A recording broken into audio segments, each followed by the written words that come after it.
अस्सलामु अलैकुम वरहमतुल्लाहि वबरकातुहू। प्यारे बच्चों, मैं मोहम्मद सईद आलम +2 हाई स्कूल गोविंदपुर से। आज हम क्लास 10th यानी जमात 10वीं का उर्दू अदब के ताल्लुक़ से बात करेंगे। और आज हमें जो हमारा जो उन्वान है वो है हिस्सा नज़म। तो नज़म को पढ़ने से पहले आज हम थोड़ा सरसरी मताला करेंगे उर्दू अदब का, और उर्दू अदब के जो उसकी जो शाखें हैं, उसके जो ब्रांचेस हैं, उस पर बात करेंगे। तो पहली बात ये जान लें कि उर्दू अदब को बेसिकली 2 हिस्सों में तकसीम किया गया है। एक है हिस्सा नस्र और एक है हिस्सा नज़म। और आज का उन्वान है हिस्सा नज़म। हिस्सा नज़म को पढ़ने से पहले हम बात करेंगे हिस्सा नस्र के बारे में। और उर्दू तालिबे इल्म को ये जानना ज़रूरी होता है कि कोई भी ज़बान का वजूद जो आता है, वजूद में सबसे पहले जो है वो शेर व शायरी यानी नज़म का जो पोर्शन है, यानी कह लीजिए कि पहले नज़म का वजूद होता है, उसके बाद नस्र का आगाज़ और इंतक़ा होता है। तो नस्र कहते हैं प्रोज़ को, और नस्र उस तहरीर को कहते हैं जिस तहरीर को तफसील के साथ, वजाहत के साथ और इन डिटेल में लिखा जाए या बयान किया जाए, उसे हम नस्र कहेंगे। जैसे कि कहानी होती है, अफ़साना है, नावल है, दास्तान है, खुतूत नवीसी है, मकतूब निगारी है, सवाने है, सफ़रनामा है। ये तमाम के तमाम जो असनाफ़ है, ये सभी नस्र के अहाते में आएगा। अब हम देखते हैं कि नस्र को बेसिकली 2 हिस्सों में तकसीम किया गया है। एक हमारा है अफ़सानवी नस्र और दूसरा है गैर अफ़सानवी नस्र। अफ़सानवी नस्र को हम फ़िक्शन भी कहते हैं और गैर अफ़सानवी को हम नॉन फिक्शन कहेंगे। अब अफ़सानवी जो अदब है या अफ़सानवी जो नस्र है, उसके मज़ीद उसके और जो है उसके अंदर जो आएगा वो दास्तान होगा, नावल होगा, अफ़साना होगा। अफ़साना हमें क्लास 10th में पढ़ना है, वो पढ़ेंगे। और गैर अफ़सानवी जो अदब है उसके अंडर में आपका इंशाइया है, खुतूत नवीसी है, मकतूब निगारी है, सवाने है। सवाने बोले तो बायोग्राफ़ी, ऑटोबायोग्राफ़ी और सफ़रनामा, ट्रेवलर वगैरह इसमें शामिल होगा। हमें ड्रामा भी पढ़ना है, तो ड्रामा भी आपका गैर अफ़सानवी अदब में आएगा। ठीक है। अब चूँकि हमारा पोर्शन हमें पढ़ना है नज़म के ताल्लुक़ से, तो अब जो है उर्दू अदब के जो 2 हिस्सों में तकसीम किया गया है वो है हिस्सा नस्र और हिस्सा नज़्म। तो आप यूँ भी समझ लें कि नस्र के मद्दे मुकाबिल में नज़्म है, यानी नस्र का जो ज़िद होगा, जो अपोजिट होगा, जो नस्र का जो मुतज़ाद होगा, वो आपका होगा नज़्म। अब जो है नज़्म को इसके फिर जो है 2 इसके अक़साम बनेंगे। एक है गज़ल और दूसरा है नज़्म। नज़्म बज़ाते खुद भी एक सिन्फ़ की हैसियत रखता है।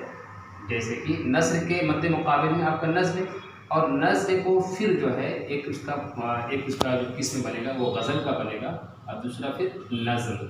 और नज़्म के अंडर में ये सब के सब आएंगे। जैसे कि नज़्म जो है खुद सिन्फ़ भी है, उसके अलावा मरसिया, मसनवी, रुबाई, क़त्आ, हम्द, नात, ये तमाम के तमाम आपका नज़्म के कैटेगरी में आएगा। क्योंकि आप एक बताओ जाने आप कि गज़ल और नज़्म ये 2 अलग अलग सिन्फ़ हैं। जो गज़ल होगा वो नज़्म नहीं होगा, और जो नज़्म होगा वो गज़ल नहीं होगा। नज़्म का जो लग़वी माने है उसका मतलब होता है मोती, धागे में मोती पिरोना, या फिर कह लीजिए नज़्म का मतलब होता है इंतज़ाम के, इंसराम के, तरतीब और आराइश को कहते हैं।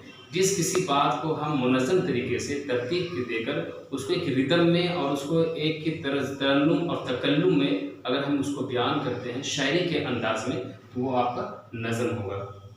जबकि नस्र जैसे इसका अपोजिट होता है, उसमें हम किसी भी बात को बयानी अंदाज़ में बयान करते हैं, कहानी नुमा अंदाज़ होता है, उसे हम नस्र कहते हैं। अब हम बात करते हैं नस्र की जो किस्में हैं। नस्र को बेसिकली 4 हिस्सों में यानी 4 किस्मों में तकसीम किया गया है, जो आज हमारा आज का मौजू भी है। पहला है पाबंद नज़्म, दूसरा है मुआर्रा नज़्म, तीसरा आज़ाद नज़्म और नसरी नज़्म। प्यारे बच्चों, एग्ज़ाम के ताल्लुक़ से ये भी क्वेश्चन आ सकता है कि आप नज़्म की तारीफ़ बयान करें और नज़्म के अक़साम को वज़ाहत करें। तो उस ताल्लुक़ से भी आपको मैंने बता दिया कि नज़्म के लफ़्ज़ी माने मोती पिरोना है। जिस तरीके से तस्बीह में दाने पिरोते हैं, उसी तरीके से शायर जो है अल्फाज को तरतीब देकर उसको मुनज़्ज़म तरीके से अपने अल्फाज को मोती को जिस तरीके से धागे में पिरोते हैं, उस अंदाज से शायरी की जाती है, उसे हम नज़्म कहेंगे। अब बात करते हैं कि नज़्म के अक़साम हमने बयान कर दिए, 4 होते हैं। आज बात करते हैं अब हम पाबंद नज़्म की। जैसे कि लफ्ज़ से ज़ाहिर हो रहा कि पाबंद मतलब कुछ इसमें हमें पाबंदी करनी होगी। तो ऐसी नज़्म जिसमें काफ़िया और रदीफ़ और बहर के उसूलों की पाबंदी की गई हो। मतलब ये हुआ कि पाबंद नज़्म से मुराद ये है जिसमें जो भी लवाज़मात हैं शेर व शायरी की, जैसे रदीफ़ होता है, काफ़िया होता है, और जो उसूल ज़वाबित हैं जिनको फॉलो करना होता है, बहर के उसूल हैं, औज़ान के उसूल हैं, तख्ती वगैरह, इन तमाम चीज़ों को बरूएकार लाकर जब शेर व शायरी की जाएगी तो वो पाबंद नज़्म के हिस्से में आएगा। तो ऐसी नज़्म को हम पाबंद नज़्म कहेंगे। और पाबंद नज़्म जो कहने वाले जो बड़े शायर गुजरे हैं, उनमें सरफ़हरिस्त नाम देखें आप, नज़ीर अकबराबादी का नाम आता है। उनका बहुत से आपने नज़्म पढ़े होंगे, रोटी नामा, आदमी नामा, है ना। उसके बाद अकबर इलाहाबादी का नाम, उन्होंने भी जो है पाबंद नज़्म पे नज़्में कही। और बहुत ही मशहूर और मारूफ शायर मोहम्मद अल्लामा इकबाल साहब, इनकी शायरी भी पाबंद नज़्म की कैटेगरी में आएगा। अब हम बात करते हैं मुअर्रा नज़्म। तो मुअर्रा नज़्म ऐसी नज़्म जिसमें मिसरों के औज़ान वज़न का जमा है। वज़न मतलब यहाँ पर जो हर एक लाइन जो होता है, मिसरा हर एक जो लाइन है उसके जो वज़न होते हैं उसका एक वेटेज होता है। तो औज़ान की पाबंदी हो मगर उसमें काफ़िया की पाबंदी ना की गई हो, ऐसी नज़्म को हम कहेंगे मुअर्रा नज़्म। एक बार दोबारा आपसे समझ लें कि ऐसी नज़्म जिसमें मिसरों के औज़ान की पाबंदी तो की गई हो, मिसरों का जो साइज़ है, मिसरा जो हमारा वो तो बिल्कुल बराबर होगा, उसके औज़ान तो बराबर होंगे, मगर काफ़िया की पाबंदी ना की गई हो, तो ऐसी नज़्म को हम नज़्म मुअर्रा कहेंगे। और इसी को हम जो है पहले ब्लैंक वर्सेस भी कहते थे, ठीक है ना। अब हम बात करते हैं आज़ाद नज़्म की। आज़ाद बिल्कुल जो फ्रीडम है, आज़ाद है। और ये जो कल्चर आया है आज़ाद नज़्म कहने की, ये हमारा मगरबी तहज़ीब से आया है, वेस्टर्न कल्चर से हमने इसे जो है बोरो किया, हमने इसे मतलब कि अपने उर्दू अदब में इसे शामिल किया है। तो आज़ाद नज़्म ऐसी नज़्म जिसमें काफ़िया की पाबंदी ना हो और इसके बहर मतलब जो लाइन्स होंगे और इसके बहरे भी जो है छोटे बड़े होंगे। क्योंकि आज़ाद नज़्म में जो शायर है उसको कुल्ली इख्तियार है कि वो अपने जो लाइन्स है, उसके जो बहरे हैं, उसको छोटा बड़ा कर सकता है और इसमें रदीफ़ और काफ़िये की पाबंदी भी नहीं करनी पड़ती है। इस वजह से ऐसी नज़्म को आज़ाद नज़्म कहते हैं। और इसका चलावा बहुत ज़्यादा मगरिब में देखने को मिलता है। और हमारे उर्दू शायर में बड़े शायर का नाम है फ़ैज़ अहमद फ़ैज़, जिन्होंने आज़ाद नज़्म का इसका जो फॉर्मेट है या इसका जो स्ट्रक्चर है आज़ाद नज़्म का, उस फॉर्मेट में उस ज़मीन पर उन्होंने नज़्में कही हैं फ़ैज़ अहमद फ़ैज़ साहब ने, ठीक है ना। तो ये रहा आपका आज़ाद नज़्म। आखिर में बात करते हैं नसरी नज़्म। नसर से मुराद प्रोज़ है और नसर को हम बता चुके हैं, जिसको हम फैला के बयान करें, जिसको हम वज़ाहत के साथ तफसील के साथ बयान करें, उससे कहते हैं नसरें। और नसरी नज़्म जो है ऐसी नज़्म जिसमें ना तो मिसरे बराबर होते हैं और ना ही रदीफ़ और काफ़ी का ख्याल रखा जाता हो। हाँ, इसमें एक बात ये है कि बहरे यानी जो लाइन्स हैं और उसके जो वज़न होते हैं शायर का, जो शायरी का जो एक वज़न होता है, उसका जो है ख्याल रखना पड़ता है, उसकी पाबंदी करनी पड़ती है। तो ऐसी नज़्म को हम नसरी नज़्म कहेंगे। यानी नसर को ही जो है, जो नसर है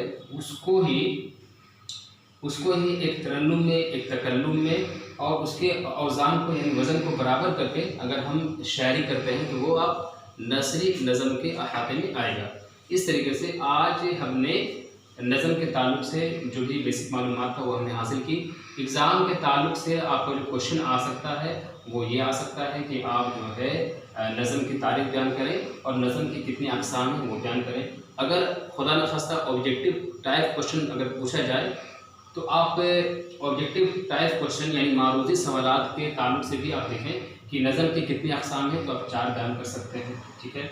और नज़्म के अपोजिट यानी उसका ज़िद क्या होगा, तो नज़्म होगा। तो इस तरीके से हमने देखा कि नस्ल और नज़्म के हवाले से उसके ताल्लुक़ से जो भी मालूमात हो पाया हमने यहाँ पर शेयर किए आपसे। आज की क्लास यही ख़त्म होती है। बहुत शुक्रिया, जज़ाकल्लाहु खैर, हसन जज़ा।